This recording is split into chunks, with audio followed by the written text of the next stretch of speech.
এই বিড়ি টানলে মানুষ বিড়ি, তুমি যে বিড়ি টানতেছ, তুমি ডক্টররা বারবার বলে যে নেশা ধূমপান বিড়ি সিগারেট টানা যাবে না, স্বাস্থ্যের ক্ষতি হবে।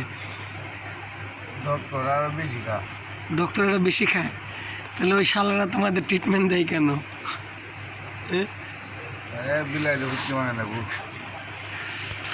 বিড়ি টানো না দাদা, ডক্টর নিষেধ করে দিছে আর বিড়ি খাওয়া যাবে না। ডক্টর বলেছে বেনসন সিগারেট খাওয়ার জন্য, বিড়ি টানা যাবে না।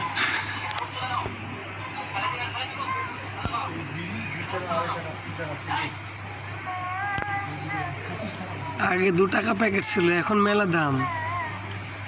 এখন 1 টাকা প্যাকেট ছিল আগে, 1 টাকা 1.5 টাকা 2 টাকা প্যাকেট।